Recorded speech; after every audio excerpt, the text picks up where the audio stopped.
All right, welcome everybody to episode 34 of the Content Lab podcast. Today we're joined by a couple of creators. They're going to be pretty much talking about their experience on week one of the CrossFit Games semifinals and maybe even some tips and anything that you guys have, and like any questions you guys have.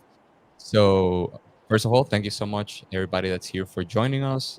Um, First thing I wanted to do is do like a little introduction of each. So, let's see who goes first. It's going to be Mr. Rennie. How do I put you here? Oh, There you shoot. go.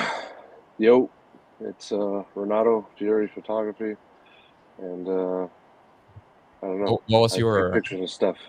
You take pictures and stuff. Excellent. That works. Oh, is it my turn now? It is your turn, Sure. Patrick. Oh, yeah.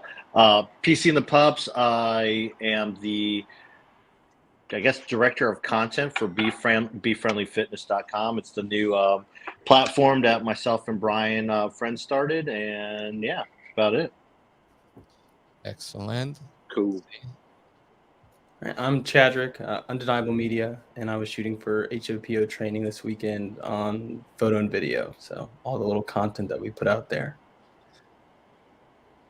Hi, I'm Rachel. It's more photo, and this week I shot for Strength and Numbers Agency, so James Craig. Excellent. Let me see. How do I switch this back? There you go. All right. Yeah. Thank you so much, everybody, for joining. I think we have a good mix of like different creators here. We have Rachel. That's the first time she shoots any semifinals or games competition. We have Renato that's been shooting since 1987, the first games ever That created. would be Patrick. And look, No. have Whoa. a new one joining us. So let's do the same thing we just did. There you go. Introduce yourself. What do you want me to say? What's your name? Who are you? Alex Soroka, and I was at semifinals shooting for Ripple Sports this past weekend. So Excellent. Yeah, you just joined right on time. We literally just finished introductions. All right, so yeah, back to where I was saying. We have Renato. It's been shooting since the first CrossFit Games in Aromas, California. We have Chadrick. I think this your second season, Chadrick. Is that right? This will be my my second like real season, but my third season. There you go. And he's also shooting for a camp, which is wait, what happened to Renato? Well, he's gone. He'll be back. Yep. And let's see. And well, obviously Patrick that has different roles in the CrossFit space, not only being a creator, but also, as he said, like writing and doing different stuff. All right. First thing I wanted to ask is like overall, like I wasn't there obviously, so I just wanted to get a little more of, an idea of like how was the first week compared to past years. So there's a question that most of you guys can answer. So whoever wants to go ahead. I think the first thing we should lead off with is this is in terms of media, CrossFit media was doing something new. So we're all used to how it was ran before, but this is kind of a new, I guess, media policy they put in place, and we are all kind of like adjusting to it on the fire, actually even leading up to it, because I feel like there's quite a few content creators on this podcast who'd even know if they were going to be there up until like a week of, or what type of access they're going to have. So I think that's probably like the biggest thing. Probably the first thing we probably should lead off if anyone agrees or disagrees with that. yeah, I mean there are definitely less people, for sure, like that had access. There were still a decent number of people shooting from the crowd, like just familiar faces, and I think that the way that the evolution of the media thing was, it was really restrictive at the beginning, and then I think over time, in talking with some of the people at CrossFit, they wanted to make sure that athletes that maybe weren't super tied in with a camp, or athletes that didn't have great representation, or I want to say great representation, but any representation at the agent level, still had the ability to have some form of content. So they did try to create pathways for those athletes, and whether that was granting a few extra media credentials for people, or offering them the ability to work with the the company that provides content and broadcast for CrossFit directly. They didn't want those athletes to feel that they were any less important or give them any less visibility. So in that way, I think it started to come back around a little bit, and there was a little more access granted, but it was still definitely much more restricted than in prior years. Compared to, for example, last year in Knoxville, how was the floor layout? I remember last year we only had pretty much just like the right side and maybe the finish. So how was that Yeah, it compared was the same. It was the same. They gave us they gave us like an L shape place to be. The only thing that they did different was like the last day on the final heat of each of the last event is where they let us go into the finish line area. So that was the only difference. Other than that, it was always just an L-shaped place to be. Was that like a Which decision was on the spot, or it was planned? Like they always had it like, oh yeah, last event you can go ahead and go there. They told us the last day, right, Patrick? Like, or they did it for teams. They did it for the team final yeah, as that's right. well. So I think that was a decision, which I applaud CrossFit for doing that, because I know when I got there, it's like we saw the end zone or the finish line. It was like completely empty outside the CrossFit media, and Chris and their team they let us know like, yeah, on the final one you guys can go behind there. So that was really cool, very accommodating for us because as you know the finish line shot is such a valuable shot. For video and photography, and it just doesn't quite mean, it's not quite the same thing when you get it from the side or shooting from the stands. So I thought that was really cool. But that was again, I applaud CrossFit for making that change and kind of listening to what we had to say. They seemed very, very more and Soroka, I mean Chadrick, Rachel. You weren't in the media room, but and Fury was, but we can. They seem like they're a little bit more engaging than past years. Yeah, I mean since it's a new like system, I'm guessing they're just trying to like learn what's going on. So that makes sense. Did all of you shoot from the floor, or anybody was in the stands?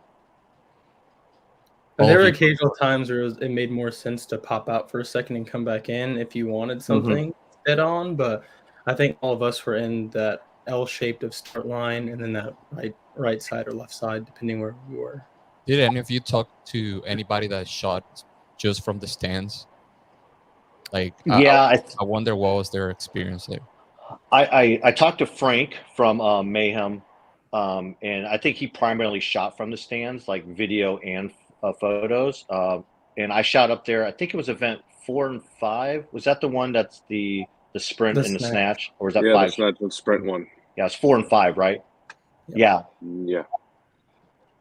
Yeah, that one I shot primarily from the stands just because it took up the whole floor, and the way they had the athletes facing for the snatch was towards the camera. So they actually had the media row on the opposite side. So I went up to the stands for that. But if there's still quite a distance, unless you had something over a 300, you weren't really getting too much.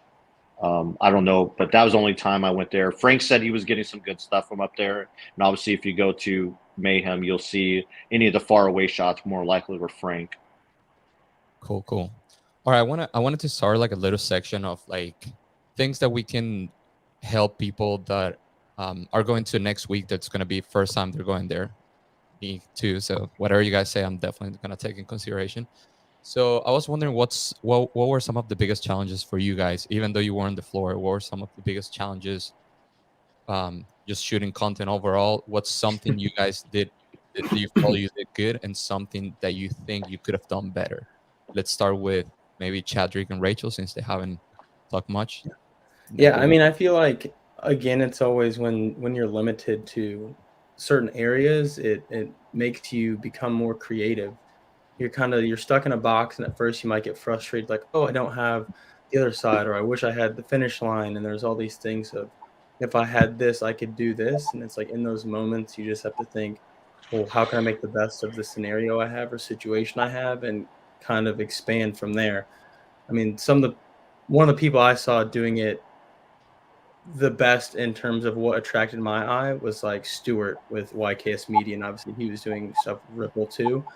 but just realizing, hey, not everything is going to be, this full body tight shot. Like, he's good about leaving a lot of empty space. And so that was one of the things that, as I was watching, I mean, I don't want to say like I took it from him, but I was influenced definitely to like take that approach on things and go more of the, I don't want to call it artistic route, rather than just being like, this is the cleanest shot, this is whatever. It just made you kind of get out of your comfort zone and be a lot more flexible with what you can make and still have something that's a product worth putting out and making sure the people who are paying you see the value in it. Yeah, I was gonna say one of the challenges was the lighting in there wasn't the greatest. Yep. We all kind of like were in the same boat though, so it was encouraging that like I remember someone like messaged me and was like, "You're doing great with like the coloring," and I was like, "Oh, I feel like I'm struggling, but I'm glad that like I'm not the only one." So that was a big challenge, and also like I wish that I think like next I really am honestly like what Chadwick was saying, like I'm inspired to be more artistic with it. Obviously I don't know the lighting situation or anything next week, but I was seeing a lot of people like do different framing and all of your guys' pictures were great and videos were awesome. And so like just kind of taking inspiration from that and just like coming at it with like a new perspective and a new eye and yeah. Yeah, that's awesome. And Alex and Fury, what do you think it's something that you did good and something you could have done better?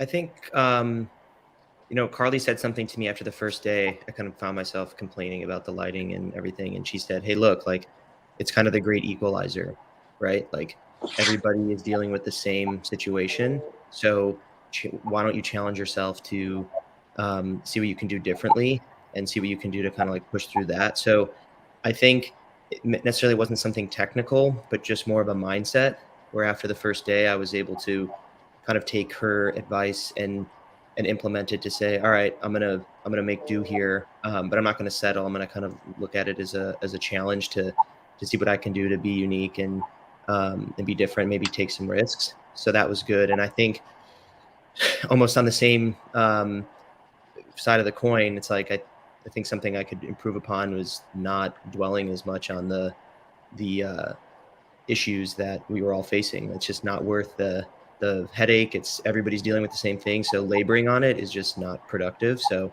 letting go of that and realizing it is what it is probably something I could improve on moving forward, because there's no amount of complaining or internal frustration that's going to turn on the lights per se. So. And what was like the favorite thing you did this week?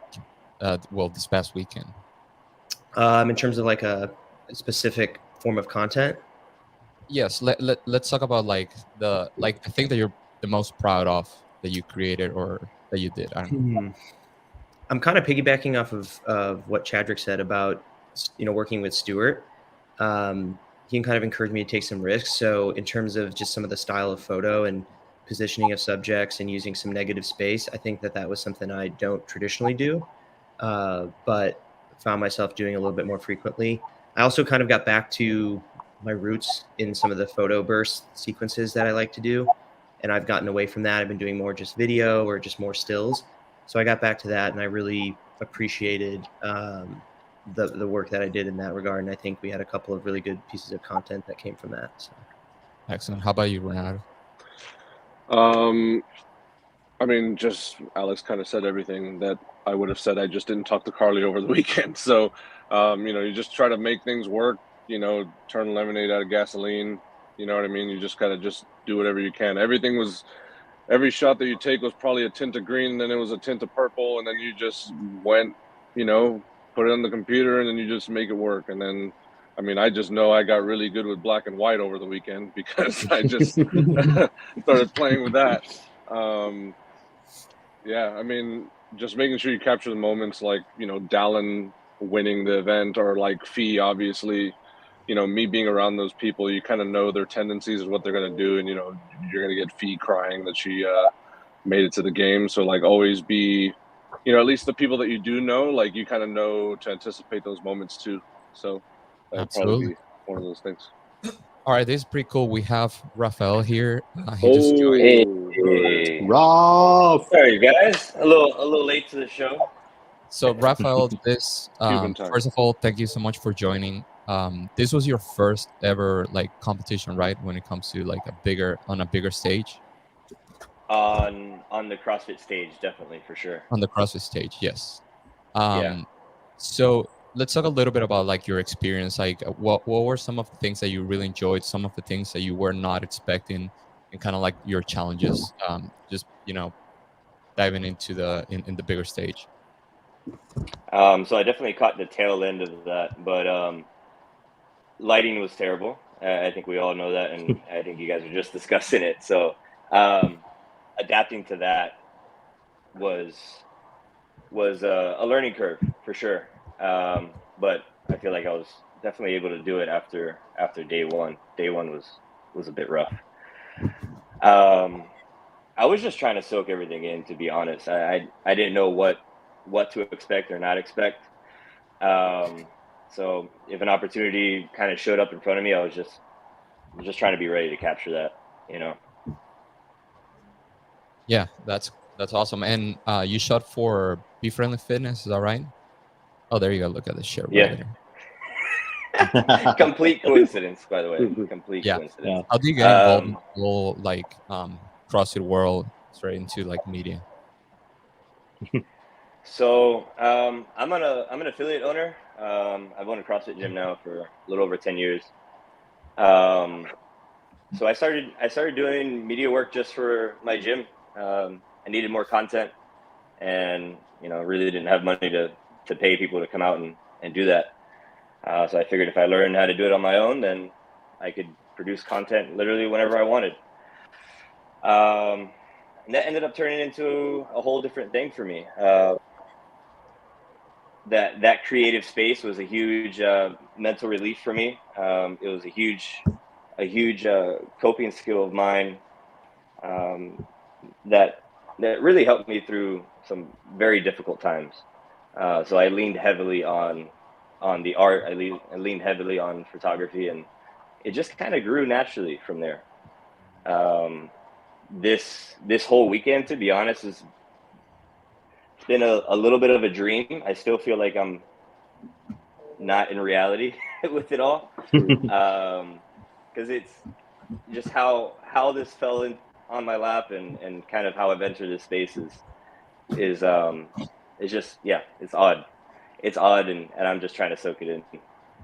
Yeah, that's great. I think that's something that like most of us that have been doing it for a couple of years, we kind of like forget about, like that feeling that we had the first time we shot something big, and like how like the struggles that we had, and like we finally like, okay, we made it to a semifinal or to the games, and that feeling, like right after that, something sometimes I feel like we take for granted because we forget, and we're like so into like, okay, what's next, but I think that's something, like me personally, like I would like to work more on. It will be more like soaking in the moment and not thinking about like, oh, I can wait until we're done, like I'm tired, I haven't slept, because that's like where Rafael is right now. Like we were all on some point, and it was like, dude, hell yeah, like finally, like this is cool.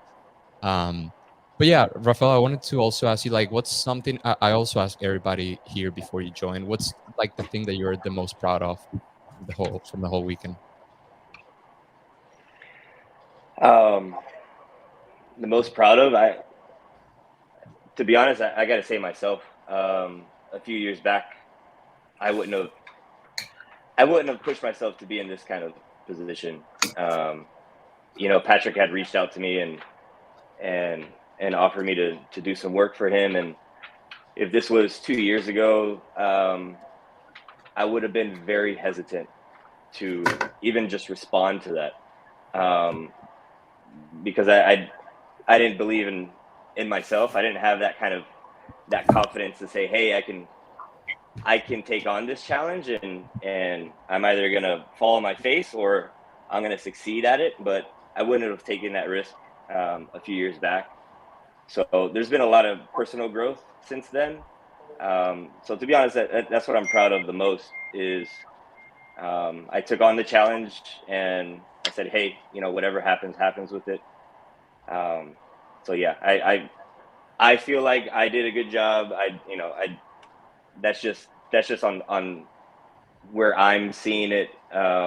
regardless of what I've actually produced, it's me showing up, me being out there, me kind of adapting and taking on the challenge. I've already succeeded with that. So Awesome.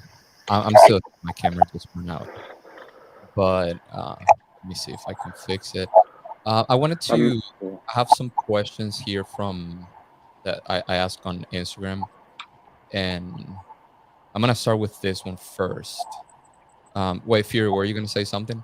No, I was gonna say I'm pretty taken back of Raphael, of him initially being nervous about this, but you can lift like all these Atlas stones, no problem. He's actually a strong man. If you guys Strong didn't man. know that already, but this dude is a bad dude, right? And you know, I'm glad that you pushed yourself to do this. yeah, I appreciate you saying Yeah, that. honestly, yeah, I love that answer that you're, thing that you're proud the most is gonna be it's yourself. Because at the end of the day, that's kind of like the goal. Like we gotta make ourselves proud of like what we're doing. And Yeah, sorry, and You go ahead. people like, I mean, Fury.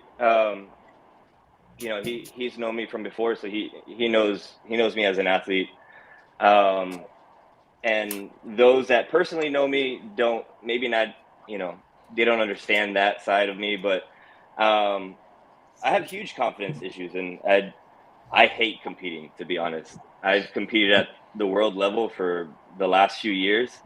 I've been top 10 in the world a few times, and walking out on that stage is so hard for me to do. I can produce as soon as I'm out there because I just kind of, everything disappears. But yeah, there's a huge battle inside. Like, hey, I don't know if you even belong at this stage. I don't know if you maybe you've gotten by, or you qualified just on a fluke. And now I'm gonna get exposed, like that imposter syndrome, which I'm sure all of us have kind of had at some point. So yeah, I mean, from an athletic standpoint, I've always had it, and if from the outside looking in, you wouldn't see it, but yeah. So that's why I'm really proud about this weekend. hey, I just want to say I'm proud of you too. Just you crushed it, dude.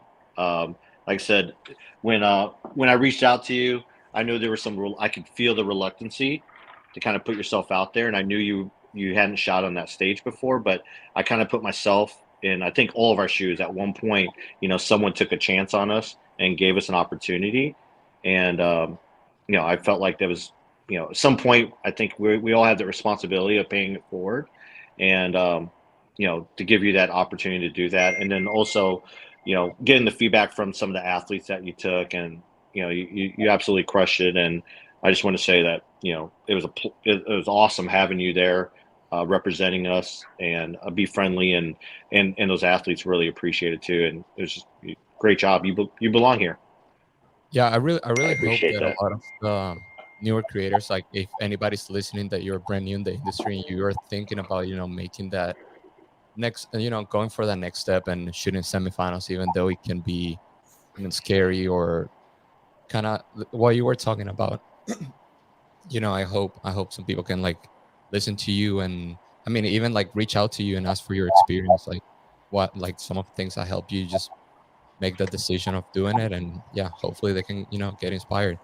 I feel like that's a big part of it too. It's like if you're starting off and wanting to get into things, it's not just reaching out to brands and showing some other work. It's like reaching out to other creators or trying to find a way you can work with them in some capacity, because a lot of this is word of mouth or reference points where it's like It helps a lot. when I work for something and they need, or I can't accept a job, it's usually like, hey, I can't do this, but I know But Carlos can, or I know whoever can. And it's like you just are able to give a little bit more back to this community without having to necessarily be present at the first big event and have that big breakthrough. There are other ways to kind of get your way in and then be a little bit more comfortable when you get there, Yeah, regardless of and how that works. Absolutely. to I love what piggyback off of that, yeah, go ahead. I I had actually reached out to another creator. I'm sure most of you know him, Dylan. And I had just kind of asked him, because I had no idea like how to even get into this space, you know. I asked him some questions, and he was just super transparent with it all. So having another creator be that open about somebody else wanting to enter that space was a huge confidence booster. And I have you know, I appreciate him a lot for doing that. And you know, I just like that we're trying to be open about new people entering the space. You guys are very open about new people entering the space, because that ultimately pushed me as well. Yeah, As long as you stay out of our shot. That one. I don't think I got anyone's shot, did I? No, No, just a no, general no. rule. It's a No, general just a general rule. Nosing in front of Just a a couple, general that's rule. fine. We're all cool until you get our shot. No, I'm just kidding. Yeah. Go ahead, Rachel. I'm so new too, but like I reached out to several of you guys, and like at first I was honestly scared too, because I was like, they have like thousands of followers, like there's no chance they're gonna answer me. That doesn't mean nothing. I know that now, but like I didn't know that back then. And so I don't know. I was like, you know what, might as well. So like I know I asked Carlos before I even started like anything. He was one of like my favorite creators, and so I like asked you a few tips, and I've asked Sroka and Fury. Like I've reached out to you guys before I even got into the space, and I'm still very grateful for you guys just answering and taking the time to like give advice and give tips. And so I appreciate that, and I try to do that for others too. Yeah, I always say, like, when people ask me any questions on the DMs and they're like, "Oh, you know, thank you so much. Like, is there anything I can get? Like, can I pay you or something?" I'm like, no. I mean, you don't you don't have to pay me. The only thing I will say is that if at any point in your career you're at a point that some people look up to you and they ask you questions, just pay it forward. Do the same thing, you know, because at some point we were that person that we had questions, we wanted to learn more, and it's just scary to reach out to people that you see shooting at the CrossFit Games, and sometimes they don't even answer. So you try one time, nobody answers, you're like, like now what? You ask somebody else, didn't answer, so it's like, are you gonna reach out to a third person? Like, you know, it's scary. So if you're at that position that you have the ability to like help somebody, just do it, and hopefully that person can pay it forward and so on. Let's see. Okay, like the question. Somebody asked me, his name is Jay, created this. How much time is spent editing between days? Are you carving out much sleep time? So let's go, Alex. I think you talked about this last time I was on the podcast. So Yeah, you can go ahead. it's interesting.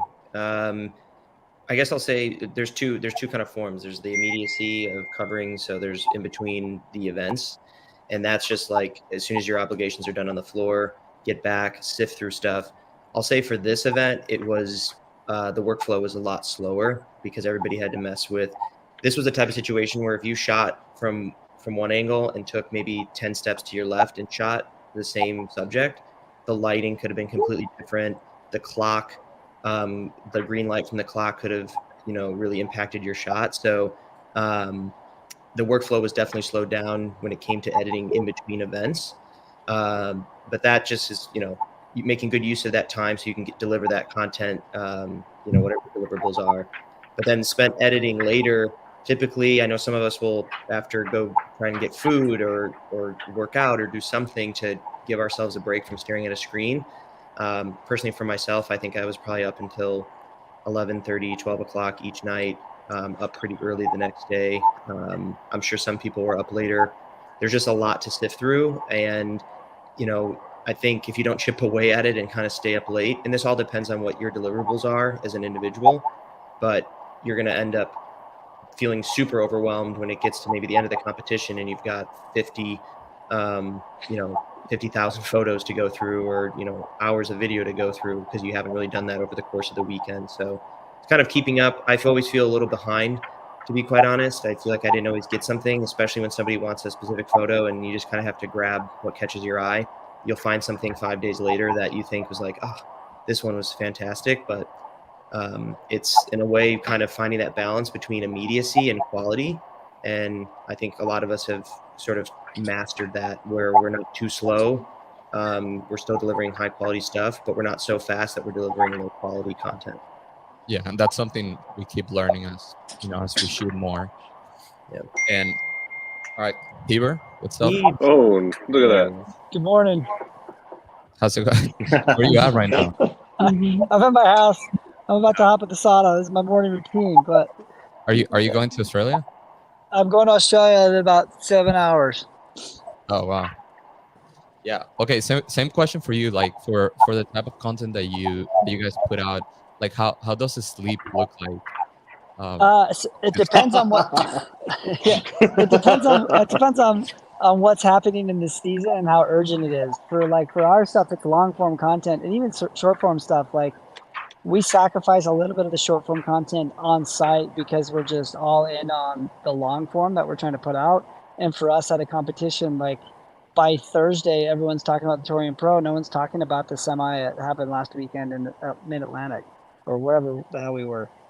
So we sacrifice a lot of sleep. On this occasion, it was we have a few editors offsite, so we're uploading, but the internet at the venue was atrocious. At our hotel, it was terrible. So normally we would have had people working other nights, but this required a lot of not sleeping and just cranking. But I tried to do that towards the end of the competition versus like every night of the weekend. Like you have to sleep, and so depending on like at the CrossFit Games, I'll sleep 2 or 3 hours a night. And at the semis, I like last Sunday to Monday, I did not sleep at all. I slept probably 20 minutes on the flight home until we got our episode up and out. But if your content is longer, not longer, like more evergreen, and you can put it up later, like get that sleep. But if it's something like it's strictly competition stuff, that loses its value very fast after the weekend's over. Gosh, like how like after the games, like you're probably super sick for a week. I mean, I feel like we all kind of get sick after the games, but I try to get 3 hours a night. The games is a different beast. Like last year at the CrossFit Games, different years, different things, right? So in 2020, when we had exclusive access to the CrossFit Games, we could only publish content the next day after competition. So if we shot stuff on Thursday, we could put it up on Friday. We couldn't put up Thursday stuff on Thursday.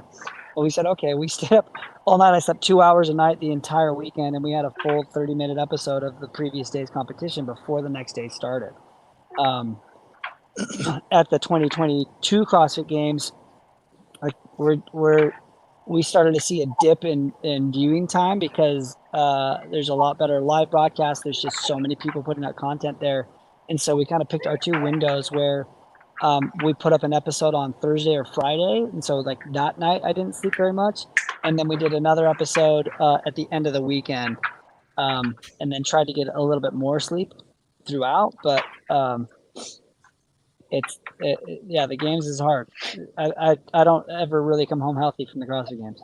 Yeah, it's a tough week. Rachel, are you gonna be at the games this year? I hope so. That's the plan. Awesome. Look at this comment. They don't know about the rain. Yeah. Yeah, dude. C4 all the way for no sleep. No, we Definitely no Jocko go. Oh, That stuff is not good. No good, right? Oh man.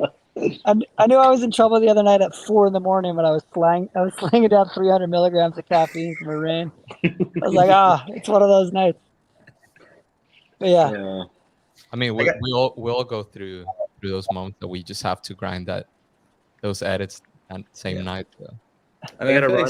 I gotta pop off, guys. So I just want to say goodbye. Great job, everybody. Safe travels, Heaves. Thanks for joining us. All right, later.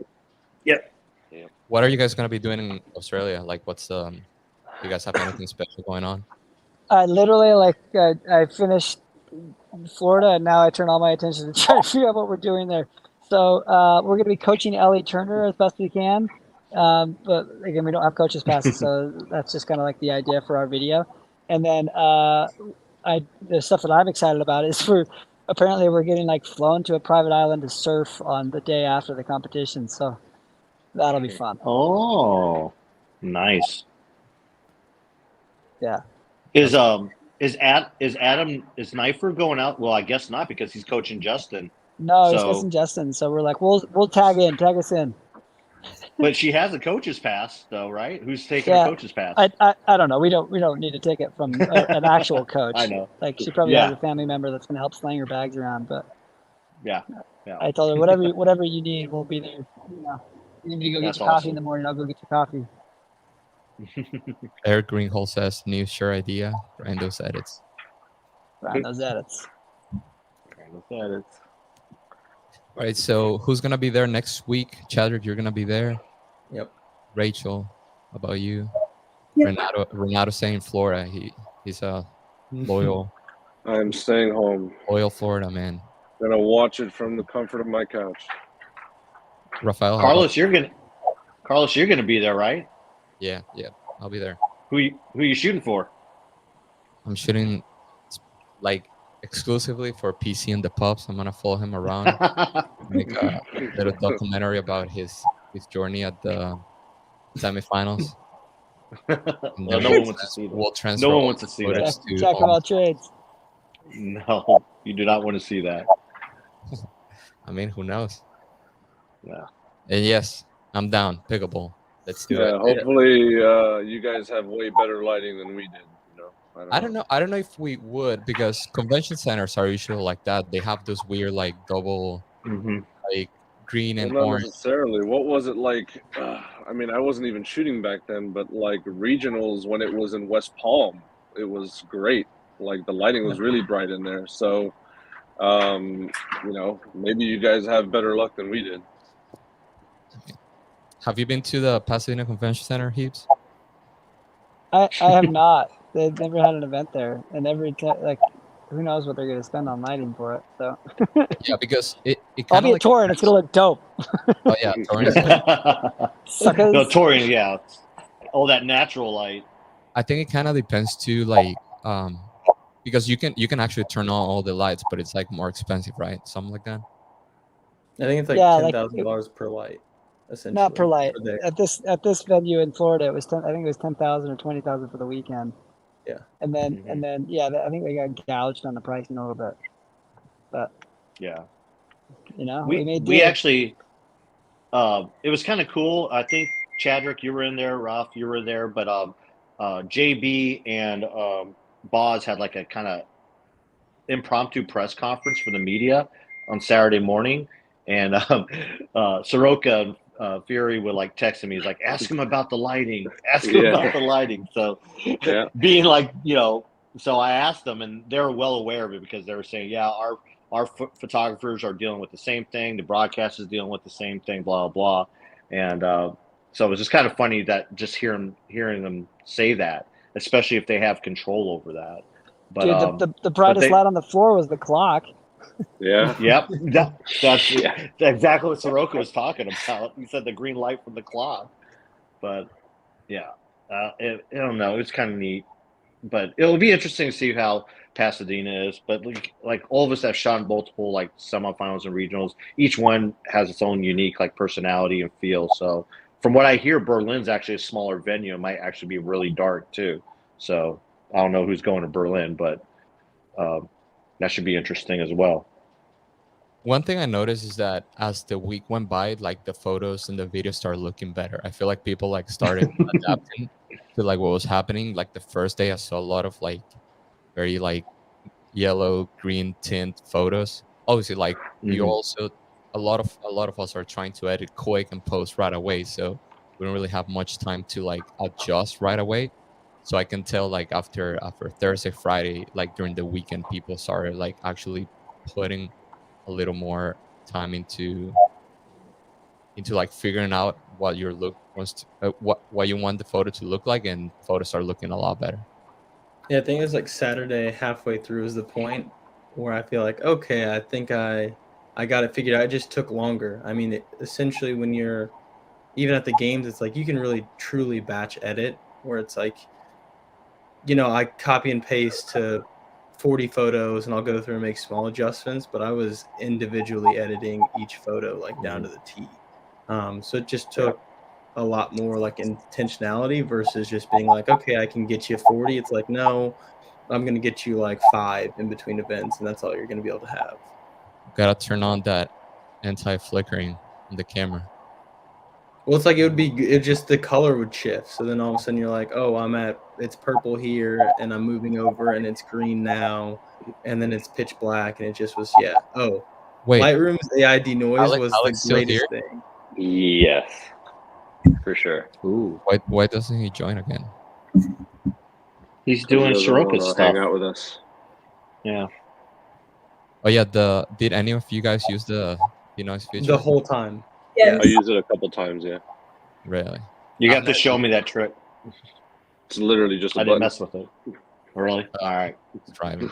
It does the rest for you. That's awesome. Keeps. You've been around since what? 2012, 13, 2009. 2009. Damn, I missed it. 2009. So Nine, you yeah, he's were old school. okay. Old Whoever's school. clicking the denoise, stop clicking it. You've been here. I mean, you've been around since 2009, which is Aromas, right? Yeah, Aramis was my first. The last year in Aramis was my first games, and I went as a fan with a camera, not as an employee. It's the only time I've ever enjoyed the game. What's like some tips that you will give somebody that's just starting to, not only get started in the industry, but also have like a longevity in not only in the industry, but overall in the business, if you can call it like camera. Man, I don't know where to start. I think the biggest thing is you have to love what you're shooting. Like the second, so I like for years I was doing before 2009 I was doing to just fund and have money to make movies and like short films and stuff. I was doing weddings, and the first time I showed up to a wedding late, I was like, I can't do any more weddings. Like it's a big amount of money for me, but I just don't have any passion for it. I'm not excited about it. It doesn't move me. And so finding both the combination of type of work that you like to do and doing that work in an environment that you're enjoying is very key. So if you're trying to shoot events and you love the vibe of a live competition, you got to get used to being able to edit on the road. Like we had this awesome girl, Olivia, that was shooting with us for Podium, that was editing on her phone. She didn't have a media path, but I didn't hear her complain once. She just grinded, created some awesome content for us, and bounced. But finding if you're into photography and videography, finding a subject that you like to do and then falling in love with the grind, or finding a workflow that's sustainable for you. And so for us, like on the Butteries Bro side, we're passionate. We love this sport. We want to help grow it. We've been doing that for a decade. So I'd hate to see, more than a decade. So I'd hate to see that go by the wayside. So for me, it takes like I go into weekends for live competition, knowing that I'm going to have to be a long weekend, and almost more amplified now because I have the blessing and curse of being known. So I have to be like extremely positive and welcoming and friendly with anyone that I run into, because if I don't, they're going to remember that more than any negative interaction, any positive interaction I have off camera. When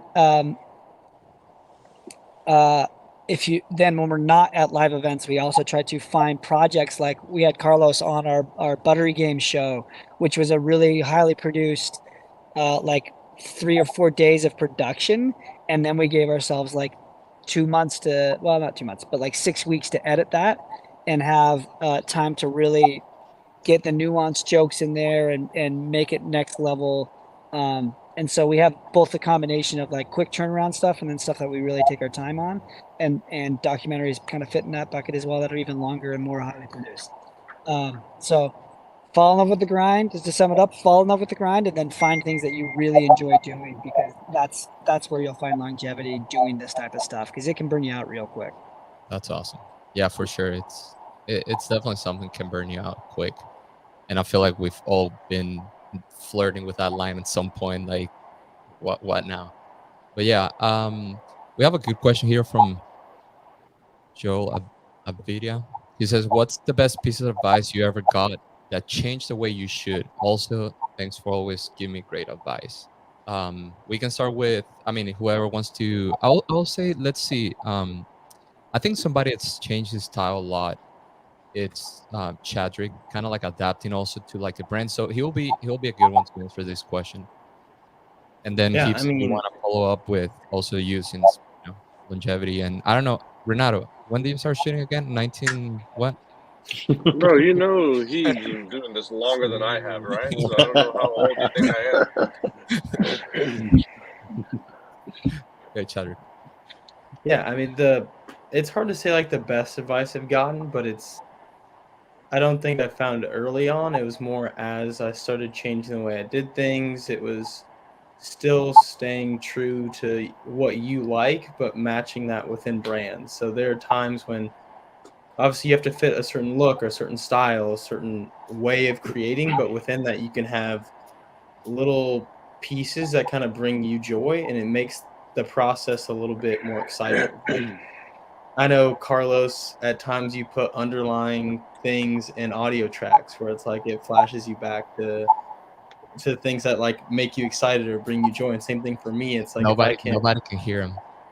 yeah, it's like exactly, I but actually you know haven't it's told there. anybody, but probably you are the only person that knows. Yeah, that's I'm like I'm not gonna get specific on it, but it's like there are things like hidden little features of things that I put in to kind of keep me engaged in what I'm doing, but it's also finding out maybe the first way you did something isn't the best way, or maybe the way you're most comfortable isn't what is actually good. It just happened to be the first thing you found or the way you found it, and just taking in all those people around you that you see what they like, or you see what they do and you like it, and becoming essentially a sum of those people. It's like you have, for me, my influences are always like I've said 100 times. It's like it's Carlos, it's Eric, and it's Carlo. Like those are my three.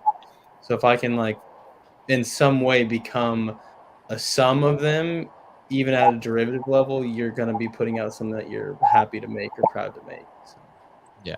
No, I love that. What Shadow was talking about, I guess Soroka knows that too, is that when I'm editing, like I have a long night editing just to keep it fun. I grab, again, this is super weird. Like you guys are gonna be like, what the heck? I grab like little pieces of songs that I like that they say something like, for example, Alex says here, "This is not the end." There's a Blink 182 songs that it ends with, "This is not the end," and I grab that track, I like isolate the audio, and I put in my video like under a bunch of layers so you can barely hear it, but I can hear it. And I just do that like a bunch of times throughout the video.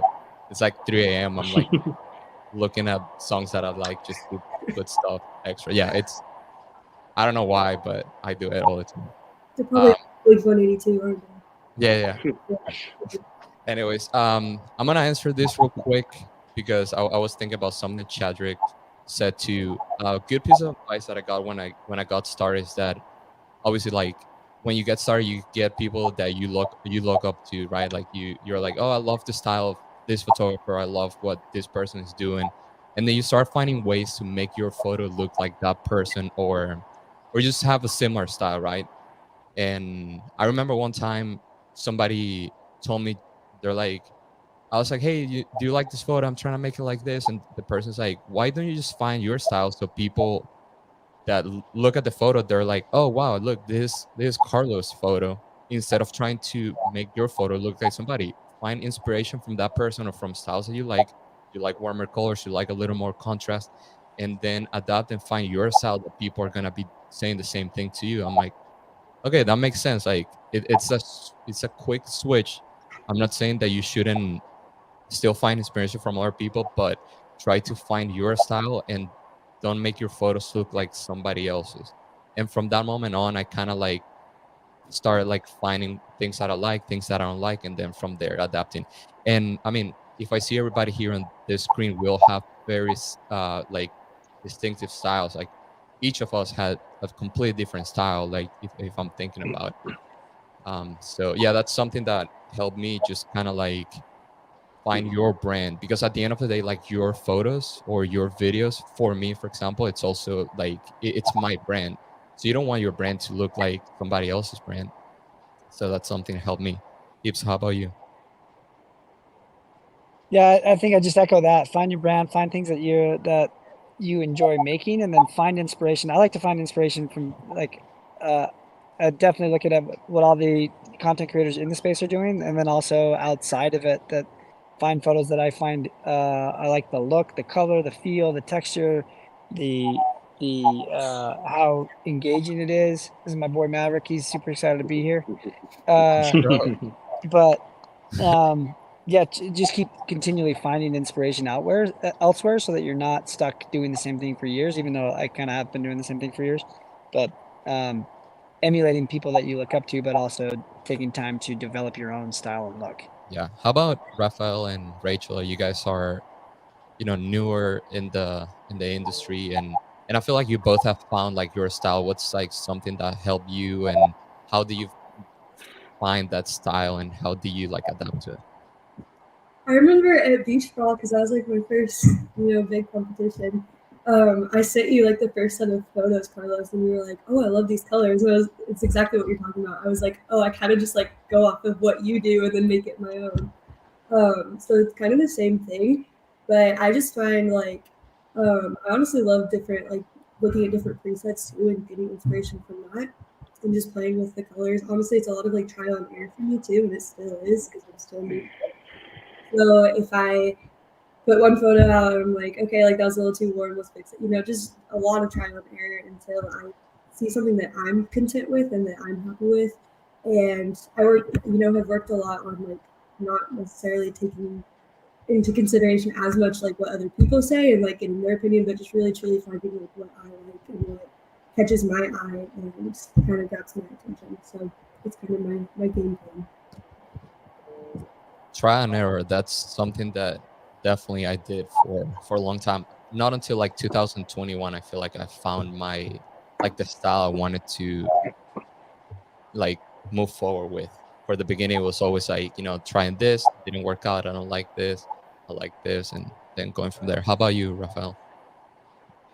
I'm still finding myself, dude.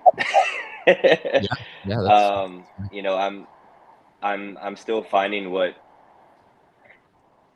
it's a hard balance on like what she was saying, like trying not to let what others are going to interpret your work as much as it is, hey, I like this, and I don't really, trying to just get rid of that critic in your own head is really what it is, and just produce for you. So I've been doing that more recently, and I've been trying not to like let the likes, let the followers, let what people are saying or not saying influence that, and it's it's been working right now for me. I'm just doing more of what I like, to be honest. Yeah, whatever that means. That's important. And Alex has a good point here. He says, good advice for all creators outside of CrossFit.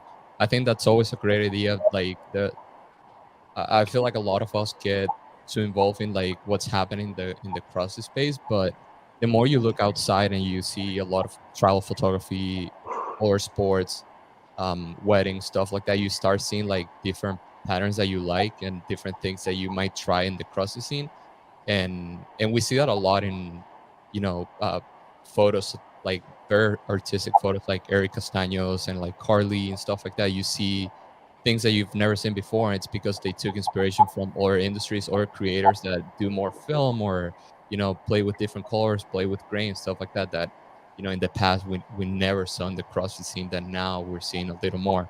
And I mean, of course, I haven't. The first year I shot the games was 2019, so I can really say what's happening before that. But from what I've heard, people like it was more of like about the same style until that year, and that's when a lot of other creators started like getting introduced in the sport and playing around with different things. Part of that is that just trends come and go, right? Like Exactly, that's it. trends in 2013 through 17 are very different than what you're seeing from 19 to now, and they will continue to evolve. And that's another thing for like when if you're trying to work with brands, you kind of almost need a mix, like using your social media as a way to. Rafael, I think, was talking about like not getting caught up on likes and stuff.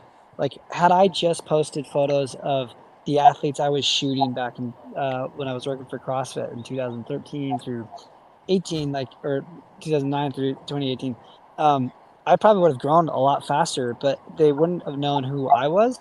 And so having a mix, like, that's probably the biggest thing I see when I go to the events, and I know people's Instagram handles and I know their style, but I don't always know who's the face behind it. And so using your social media as a way to show your work, but also show who you are, because there's so many photographers and content creators out there. A really easy way to distinguish yourself is to show who you are and like be genuinely cool. Like when I'm looking to hire a photographer, like when we've hired Carlos in the past, it's because I enjoy Carlos and I like hanging out with him. When we hire Rick Jones for the CrossFit Games, it's because we enjoy hanging out with Rick, and I enjoy what he's like off camera, not even off camera, but like when we're not working and when we're in the RV at night at 3 a.m, joking about what we saw that day. Like that's who I'm hiring. I'm not hiring the talent a lot of the times because there's a lot of talent out there. Mhm. And so like it's okay to follow trends, but find ones that you enjoy with social media. And then also, I think the biggest other thing I would say to new content creators is to mix both your professional work and your personal stuff in there so that people get a sense of who you are and what your personality is like. Dude, there you go. That's some knowledge bombs right there. And talking about that, Chadrick and I always talk about this kind of stuff. Because Chadrick tells me like, dude, I mean, I've been doing this for not long, and he's getting good jobs. Like we were talking about like some of the gigs he's been getting, and I'm like, Chadrick, don't take this the wrong way. I love your work, but the main reason why you're getting hired for all this is because of who you are. Like Yeah, the Chadrick's energy good that, people, man. yeah, the energy that you bring, like the vibes, like the dude is always positive. He's like smiling, you know, like he brings like this energy in the room that just kind of makes you want to be around him. One of my one of my best friends from here in Pensacola, we were in at the Arnold, and I mean this dude doesn't really like anybody. He's like a very serious like ex-military dude, kind of like, you know, very sketched out about meeting new people. He met Chadrick, dude. After like 5 minutes, he turns around. He's like, who's this dude? I love him. I don't know who he is. Like, I want to be his friend. And like the week after, he was like sending him DMs, like, dude, I miss you and stuff. I'm like, what? He never does anything. Like, He's a big teddy bear. yeah. So, and I always say that, like, even for my own events, people are like, oh, why you have like, you know, a similar team, like for beach world, for example, like Rachel was talking about. And I'm like, I'm legitimately just really enjoy hanging out with this group of people. Like I feel like I found out a good group of people that we work well together. It doesn't You don't have to be, you know, the best photographer, the best videographer, but if we can work well together, you can keep the energy, you know, vibes in the room like the right way, and we're all doing our job. That's a way to go, at least, you know, for me. What do you think, Chadrick?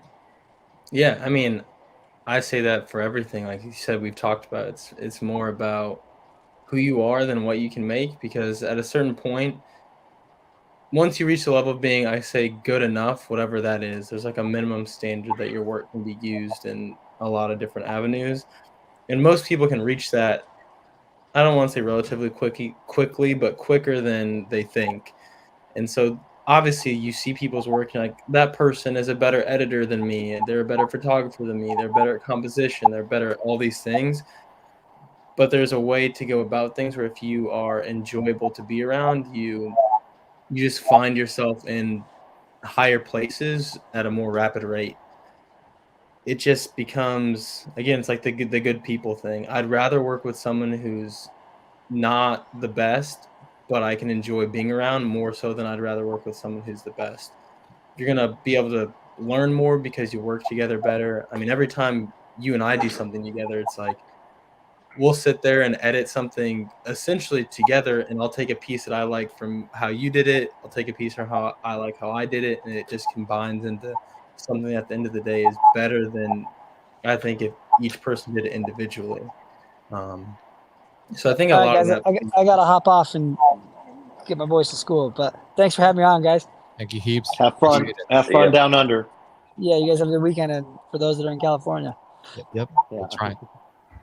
I told him to bring me back a koala bear. There you go. Let's see Like if he an does. actual koala bear. Yeah, an actual real one. Look at this guy. It says true Falcon. words: just show up, learn, build, execute, and the rest will come. I agree. So yeah, that'll be a good advice, for anybody that's listening, brand new in the industry. Just be a good person, be enjoyable to work with. That's I mean, number one thing. Like, you can be the best at what you do. If you're not a good person to be around, like, most likely you won't get hired again. Well, that's kind of how I took the approach with Raphael. It's like,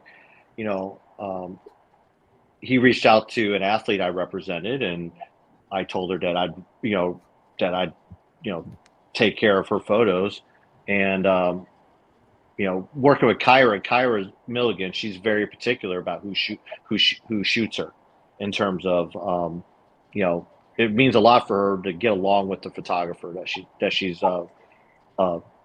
she's being shot by.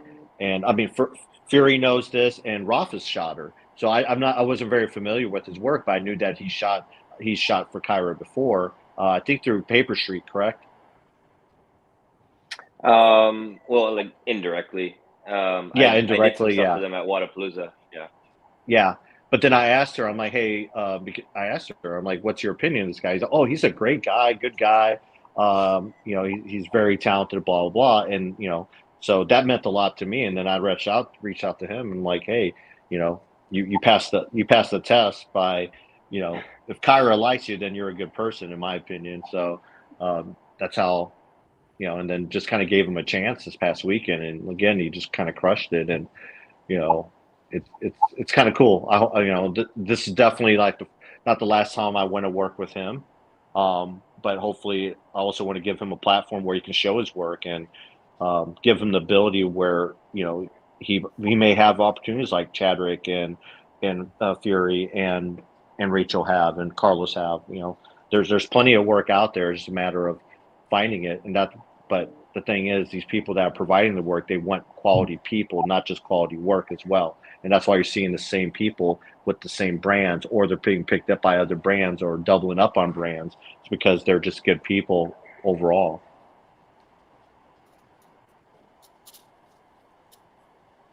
Gosh. Yeah, Patrick, I again, I appreciate you so much. Yeah, the door you've been able to open for me is, I'm forever grateful for that. Oh, it's no problem. Like, again, it's that whole paying forward. The only reason why I'm in the position I am is because when I was, I volunteered to shoot for the Morning Chalk Up in 2019, and and they gave me that opportunity, and then I've been I'm nearly not as talented as all the other people on this call, not even close. My ability in this space is more the managing, the connections, not so much the photography side. That's something I kind of want to step back from, and help help athletes and help content creators out. That's the whole point of the Be Friendly Fitness, is giving an opportunity to some of these content makers, another platform for them to show off their work. So, whether it be someone unknown or someone known. I love it. Well, we've been on for a little over an hour. I know I said 1 hour. So thank you so much, everybody. That was a part of this episode. Raphael, I'm glad that you joined the stream and were able to talk about your experience first time in the big floor, and Rachel too. I'm sure we'll see you both at the games too. But yeah, thank you so much for joining. Renato, years of experience, 1997 CrossFit Games. I don't understand where this came from. Where like I've become the old one. That makes when no Rich sense. Ronick won the 7 to 10-year-old youth division.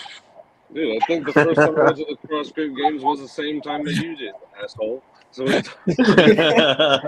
No, you're just like an experienced dude. So it's like, yeah. You do have the most experience out of all of us. That's what it is. Do I really? I don't know. You're the grizzly old veteran of the group. I may be the oldest, but you're the veteran. I gotta think of retiring, I guess. Yeah. Getting too old. Renato, before we cut it, how's that freelance life going? Oh, dude, Honestly, like it's better than I could have imagined, to be honest. Like right now, I mean, even now, last year, if I went to a semifinal or what was it before, a regional or sanctional, yeah, I would fly the day after, the morning of the first flight in the morning, 5 a.m. I would land at home. Then by noon, I would be at the office. And now I'm the last two. I don't have anything until like the 26th, and I'm doing just fine. I'm just like taking care of my Chilling. kid, getting stuff done, being able to do what I want. If I want to lay in bed all day, like I can do it and edit. I just put my laptop on my lap and just start going, and I can't be happier, to be honest. Happy for you, dude. I love Thanks, it. man. I appreciate it. Anybody has Oh, yeah. any questions about jumping into that freelancing full-time career? Go ahead and hit him up at Fear Photography. We got at Rach Moore Photo. Is that how you'll say Rach or Well, you said Ratch last time. Rach? Okay. Rat. Raphael's And a puppy. Instagram is at Raphael P Photography, PC and the Pups, Undeniable Media for Chadrick. And, give us a follow. Go ahead and subscribe to the channel. Do what you have to do. I'm going to try to do one of these episodes every week. Next week, I'm going to be in California for a week after the semifinal. So I see if I can make it happen, but I will try for sure. But yeah, thank you everybody so much. If you liked the episode, share it to a friend, share it with a friend, and also hit hit everybody here on the DMs and tell them what's your favorite part of the whole episode. All right. Later, Thanks, guys. Appreciate it. See you guys. Thank you. See you guys.